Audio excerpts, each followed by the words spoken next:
Hello everybody, today we're going to talk about synthetic division to find zeros, but let's talk about a different concept first and just go over some of the basics. Let's say I had three numbers, a 2, a 3, and a 5, and I said, can you multiply these guys together?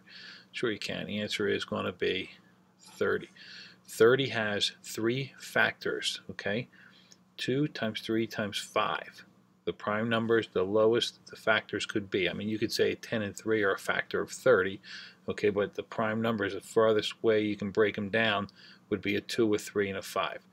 Now, if I was going to take 30 and divide it by 2, since 2 is a factor of 30, 2 goes into 30 15 times with no remainder.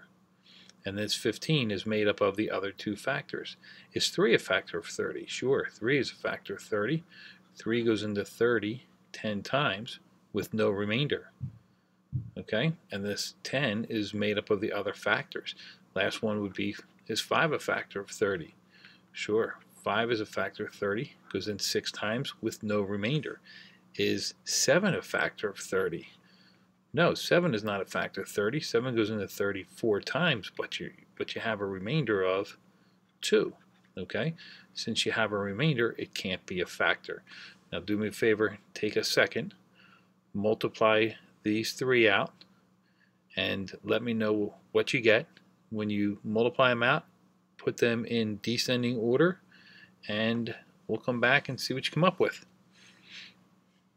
Alright, glad you're back. If I multiply this, x squared minus x minus 2, bring this down, this becomes x cubed plus 3x squared minus x squared, okay, minus 3x minus 2x minus 6, combine like terms, x cubed plus 2x squared minus 5x minus 6. Now these are the three factors of x cubed plus 2x squared minus 5x minus 6. So if I was going to divide this by any one of these factors, I would expect no remainder. So let's try it by the first factor, x minus 2. Now I'm going to do synthetic division because this is in the x minus k form. So it's going to be a 1, 2, negative 5, negative 6. We're going to divide by x minus 2, which means I have to put a 2 out here. All right.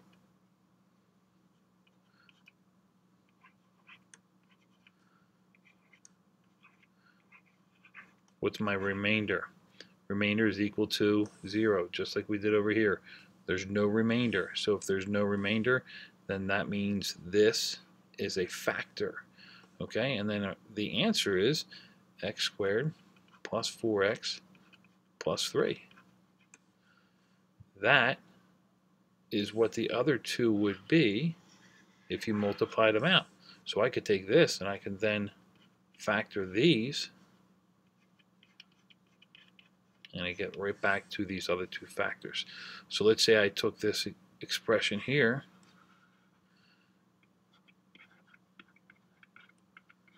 and divided by x plus 1.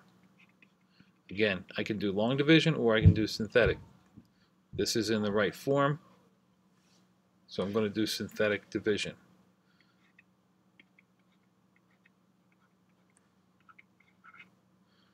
And what did I get?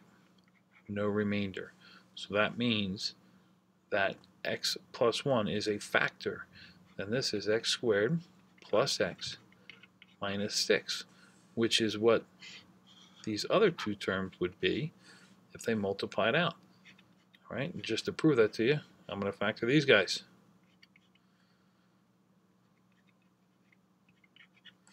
Last but not least, just to prove my point, let's divide by x plus 3. So we got a 1, 2, negative 5, negative 6. We're going to put the negative 3 here. Okay.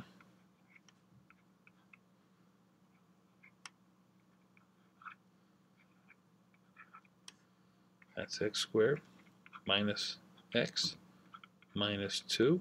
If I factor this further, that's going to be x minus 2 and x plus 1. Exactly what the other two terms are right here. Okay, so if this is a factor, we're going to get a remainder of 0. What's left over can then be solved. Okay? Hope that made sense. Now I'm going to erase all this and come back to this in 1 second. What do we have there? X cubed plus 2x squared minus 5x minus 6. Is x plus 7 a factor? Is x plus 7 a factor? Well, let's see. I'm going to take, of course we know it's not because these are my factors, but if I didn't know that, I would just take this, I would do my synthetic division.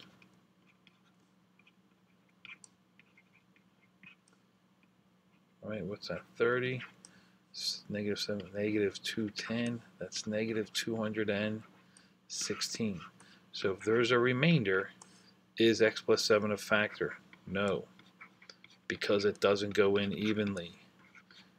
All right, how do I know it doesn't go in evenly? How do I know it doesn't go in evenly? Because it has what is known as a remainder. Okay? Let's try this problem. If f of x is equal to this function, and we know x minus 9 is a factor, then we want to find all the zeros. Okay? Now zeros means this function, when you plug a number in, is going to be equal to 0. All right? So we're going to try synthetic division because this is in synthetic division form. Okay? Leading coefficient here is a 1. So we're going to do 1, negative 14, 49, negative 36. We're going to put a 9 out here. Now we know this is a factor. So I know that this answer at the end has to be 0. So bring this down, multiply diagonally, add, multiply diagonal, multiply diagonal. Okay, that's a 0. So then this is your constant, x to the first, x to the second. So it's x squared minus 5x plus 4.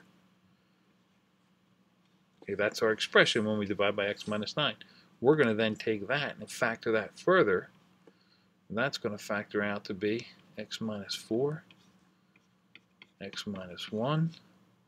And we want to find the zeros. So we're going to say x minus 4 equals 0, which means x is equal to 4. X minus 1 equals 0. X is equal to 1. Don't forget this one up here. X minus 9 equals 0. X is equal to 9. So my solutions are 9, 4, and 1. Okay, so if I put a 9 in that problem, if I've made x a 9, and I put a 9 in there, it becomes 9 cubed minus 14 times 9 squared plus 49 times 9 minus 36. My answer would be 0.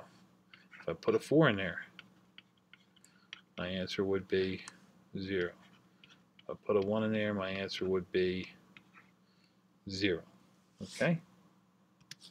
Try one more problem, see if you can pause this video, solve this yourself, and then we'll check your answer. Okay, we're glad you're back. Remember, we want to find this zeros, so that's like the answer would be 0 when you substitute a number in here. This is in synthetic division form, so we're going to take this problem, do synthetic division. Now remember, you can do long division or synthetic division, whichever one is easier for you, whichever one is quicker. I'm going to choose synthetic division.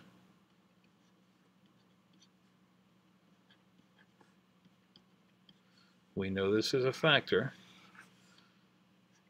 so we're expecting this number here to be a 0. Negative 10 plus 10 is 0. We then take this expression, that's your answer when you divide by x plus 2, and then we're going to, that's your answer when you divide by x plus 2. We're going to then factor that, and we want the zeros, so that means x plus 5 is equal to 0, x plus 5 equals 0, x equals negative 5, x minus 1 equals 0, x is equal to 1. Don't forget your original one. X plus 2 equals 0. X is equal to negative 2.